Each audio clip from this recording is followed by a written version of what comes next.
Scent భూమి పథకం ఇచ్చి కూడా దాన్ని కూడా గొప్పగా చెప్పుకొని ఈ మధ్య ఇంకొక మాట మాట్లాడు, నేను రాకపోతే సంక్షేమ పథకాలు ఆగిపోతాయని. చాలా అబద్ధం. ఎన్టీ రామారావు గారు ₹2 బియ్యం ఇవ్వడం అనేది అంతకుముందు తమిళనాడులోను, అసలు ఇవన్నీ చూసిన తర్వాత మహారాష్ట్రలో ₹1 సబ్జీ రోటీ అనే పథకాన్ని పెట్టారు. ఈ దేశం మొత్తం ఎన్టీ రామారావు గారు గిన్నిస్ బుక్లోకి ఎక్కాడు. 9 నెలల్లో, పార్టీ పెట్టిన 9 నెలల్లో యావత్ భారతదేశంలో కూడా అధికారంలోకి వచ్చిన ప్రాంతీయ పార్టీని లేదు.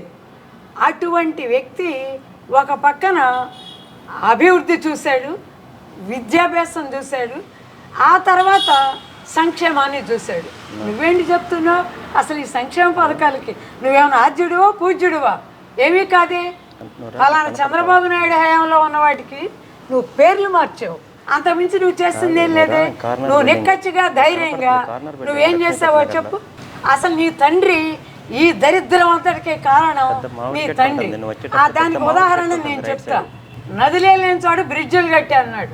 బ్రిడ్జ్ ఏదేంటి, బ్రిడ్జ్ పోయింది అన్నాడు. జలయజ్ఞం అన్నాడు. పిల్లకాలం తవ్వించి ₹100 కోట్ల తినడం అనేది జలయజ్ఞం ఆనాడే చేస్తే ఇప్పటికి కూడా పోలవరం ఎందుకు పూర్తవలా?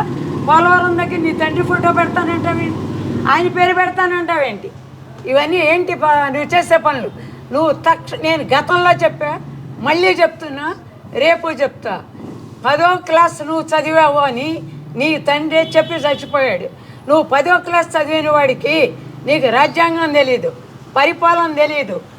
నువ్వు అత్యంత నీచుడివి. ఇంకంతకన్నా దరిద్రమైన పదాలు, చండాలమైన పదాలు నేను వాడలేను. నీ అన్ని అబద్ధాలు నేను చెప్పను. అబద్ధాల పుట్ట. ఆయన పేర్లు తీసేయటం అనేది కొత్తదేం కాదండి. పేర్లు ఐడెంటిటీ కానివ్వండి, పుస్తకాల మీద ఆయన ముద్రలు వేయించుకోవటం కానివ్వండి, లేదా సరిహద్దుల రాళ్ళ మీద ఆయన ఫోటోలు వేయించుకోవటం అనేది ఇది ఒక పిచ్చి పీక్ స్టేజ్కి వెళ్ళినట్టుందండి. నెక్స్ట్ ఇవన్నీ ఒక ఎత్తైతే అసలు మానసిక స్థితిని కూడా అతను మానసికంగా నువ్వు దెబ్బతిని ఇక్కడ ఎవరైనా సైకియాట్రిస్ట్ దగ్గరికి వెళ్తే నీ బండారం బయటపడుతుందని ప్రజల సొమ్ముతో నువ్వు విమానాలు ఎక్కి సూట్ కేసులు మోసుకుని నువ్వు లండన్లో వైద్యం చేసుకుంటున్నావు. పిచ్చాడికి అసలు నువ్వు ఎలా పరిపాలిస్తావయ్యా? పిచ్చెక్కుతుంది. ఎందుకు పిచ్చెక్కుతుంది? నీ చెల్లి తల్లి నీ పక్కన లేరు. అసలు నీ కుటుంబమే నీ పక్కన లేదు. నువ్వు కుటుంబం అని చెప్పి మమ్మల్ని భ్రమలో నుంచో పెడుతున్నావు. కానీ నీ పరిస్థితి ఏంటో తెలిసి ఇంకొకళ్ళైతే ఇన్ని రకాలుగా అవమానాలు పొందిన వాడివి ఇంకా చివరి దశలో కూడా, చివరి దశ అంటే అది రాజకీయంగా సమాధం నాకు తెలియదు. 50 ఏళ్ళు దాటావు, ఎంతకాలం బతుకుతావు? కాబట్టి ఏదైనా అవ్వచ్చు. ఏమైనా చూడొచ్చండి. ఇప్పుడు నేను రాకపోతే సంక్షేమ పథకాలు ఆగిపోతానని చెప్తున్న వ్యక్తి కనీసం జీతాలు ఇవ్వలేని పరిస్థితి నుంచి పెన్షన్లకు కూడా డబ్బులు తీసేసి వాళ్ళ దాచుకున్న డబ్బులు కూడా వాడేసేసి నేనే అభివృద్ధికి ఆరోగ్యం అని మాట్లాడుతూ ఉంటే జనాలు నమ్మే పరిస్థితి ఉందంటారా? అమ్మా, మీరు వాళ్ళ డబ్బులు వాడారు అనే మాటే చెప్పారు. ఓ విచిత్రమైన విషయం ఏంటంటే డిఏ ఏరియర్స్ ఆయన ఇవ్వకుండా ఇచ్చానని ఆ ఫారం 16లో పెట్టాడు. దానికి ఇన్కమ్ ట్యాక్స్ కట్టేయండి. ఇవ్వని వాటికి ట్యాక్స్ కట్ చేసిన ముఖ్యమంత్రి ఈ దేశంలో మీరు ఎక్కడైనా చూసారా? అది ఇతనికే తెలుసు, ఇంకెవరికి తెలియదే. అలాగే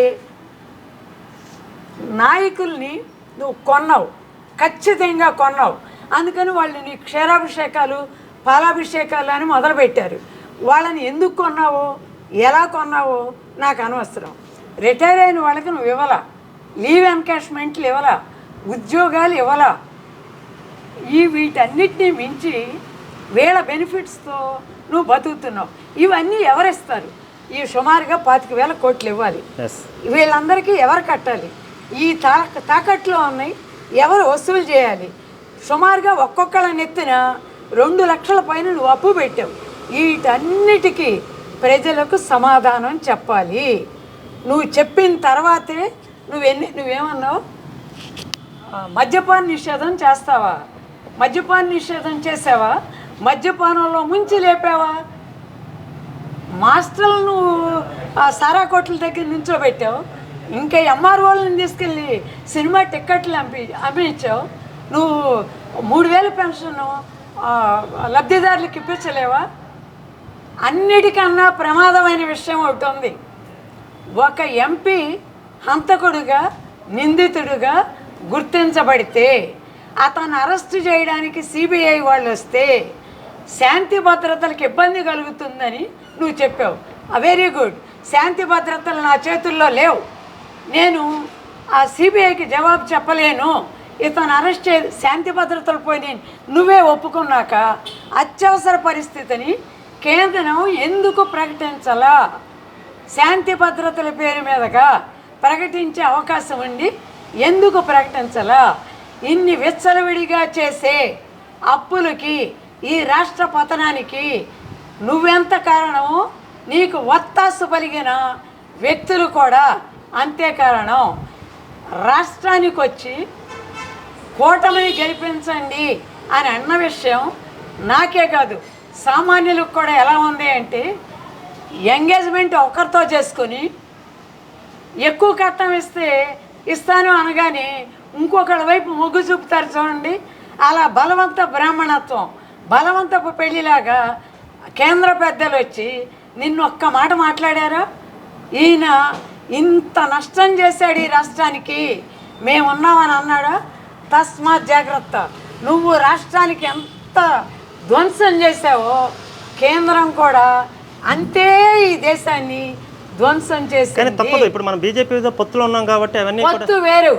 చంద్రబాబు నాయుడు గారు, పవన్ కళ్యాణ్ గారు పొత్తు పెట్టుకున్నారు. ఎందుకు పెట్టుకున్నారు? మనం ఒక రౌడికి దండం పెడతాం. ఎందుకు? వాడు మహోన్నతుడని కాదు, వీడితో దరిద్రం మనకెందుకులే, ఓ దండం పెట్టి మన దారిని మనం పోదాం అన్నాం.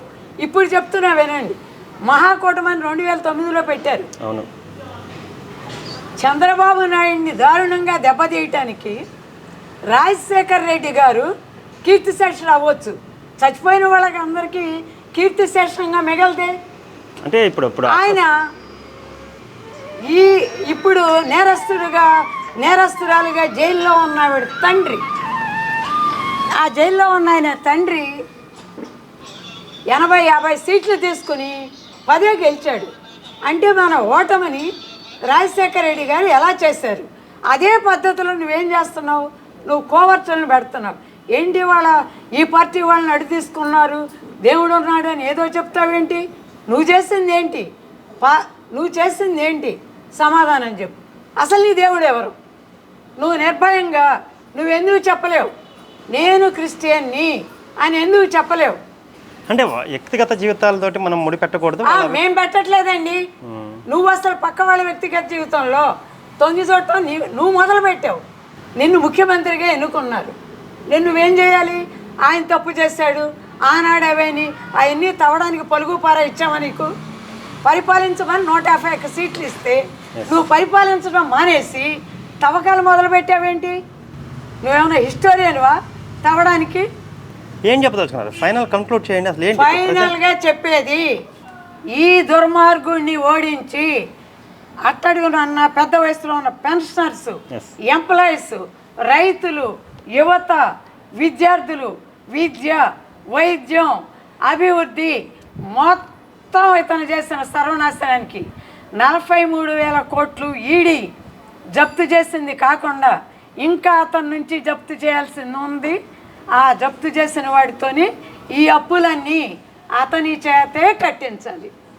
ప్రజలకు ఇచ్చానన్న 3 లక్షలు మినహాయించి మిగతాది మొత్తం అతని చేత కట్టించినాక అతను విదేశాలకు పోతాడో, జైలుకు పోతాడో, లేదు మీరు అపారంగా మీ దత్తపుత్రుడు అని చెప్పిందిగా మీ ఆర్థిక మంత్రిని, అందుకని మీ ఇంట్లో ఉంటాడో మాకు తెలియదు. ఈ అప్పులన్నీ కట్టే అతను ఓడిపోవాలి, ఈ అప్పులన్నీ కట్టే అతను జైల్లోకి వెళ్ళాలి. ఆ అప్పులు వచ్చే వాళ్ళని నెత్తి మీద పెడితే వాళ్ళు ఎలా పరిపాలిస్తారు? ఇప్పుడు నా ఆక్రోశానికి కారణం ఐఏఎస్లు అంటే అలా మాట్లాడకూడదు. మా కేడర్ కన్నా స్కేల్ ఒక రకంగా కేడర్ ఒకటైనా వాళ్ళని మేము గౌరవించాం. అశుతోష్ మిశ్రా అనే ఐఏఎస్ రాజశేఖర్ రెడ్డి హయాంలో నా పోస్ట్కి అక్రమంగా అన్యాయంగా ఎసరు పెట్టాడు. ఆ రాజశేఖర్ రెడ్డి ఎలా పోయాడని మనం చూసాం. ఈ అశుతోష్ మిశ్రా ఉన్నాడో లేదో నాకు తెలియదు. దయచేసి ఐఏఎస్లకు ఒక హెచ్చరిక. ఇటీవల కాలంలో చూశాను ఎక్కడో ఒక జడ్జి గారు ఒరిస్సాలో ఒక దేవాలయానికి వెళ్ళాడు. అక్కడ ఒక కుష్ఠిరోగి ఆయనకి నమస్కారం పెట్టాడు. జడ్జి గారు, మీరు లాయర్గా ఉన్నప్పుడు నన్ను కాపాడారు, నేను మీ నుంచి బయటపడ్డా, కానీ నా తప్పులకు దేవుడు వేశాడు శిక్ష అని అక్కడ అడుక్కు తింటున్నాడు. కాబట్టి నా పోటీ అల్పుల మీద అల్పుల్ని దోచుకుని ఆ పేదలను దోచుకుని సెడ్డు భూములనే ఒక నాటకం ఆడి ఇవన్నిటికీ కూడా నీ దేవుడికో నా దేవుడికో నువ్వు సమాధానం చెప్పాలి. ఈ అప్పులన్నీ నువ్వు కట్టాలి. ఈ ప్రజలకు చేసిన నష్టానికి రాజధాని రైతులు ఎకరం ఇచ్చి 25 సెంట్లు అభివృద్ధి చెందుతుందని భ్రమలో బతికిన వాళ్ళకి న్యాయం చేసి నువ్వు బయటకు పోవాలి, అంతే. ఎంత మించి వాళ్ళతో పాటు నేను వ్యక్తిగతంగా అడుగుతున్నా, నా పేరు చెప్పే నీకు నా శాపాలు ఊరికినేపు. ఇది నా శాపం వ్యక్తిగతం, మరి రైతుల శాపం, విద్యార్థుల శాపం, ఉద్యోగస్తుల శాపం, పెన్షనర్ శాపం, సామాన్యుల శాపం. తర్వాత జిఎస్టీ పెట్టావు, కొనేవాళ్ళు కరువయ్యారు. అంటే నీకంటే తేరగా వచ్చింది, కబ్జాలు చేసావు, బతికావు.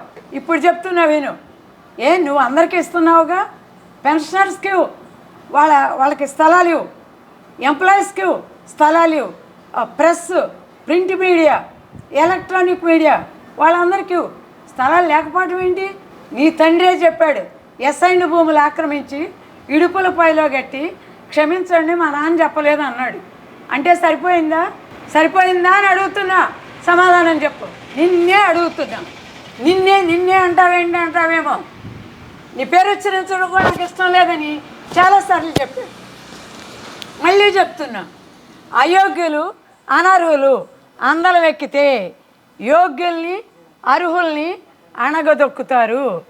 ఎవరెవరో అడ్డొస్తున్నారని వాళ్ళని జైల్లో పెట్టడంలో ఒక ఆయన బిజీగా ఉంటాడు. ఎవరెవరినో తొక్కేద్దామని నువ్వు హడావుడిగా ఉంటావు. నువ్వేమో ఆత్మలతో మాట్లాడతావు, నీ ఇంట్లో వాళ్ళేమో ఆత్మీయులతో మాట్లాడతారు. మరి ఈ రాష్ట్ర ప్రజల పరిస్థితి ఎవరు చూస్తారమ్మా? నువ్వు సమాధానం చెప్పు.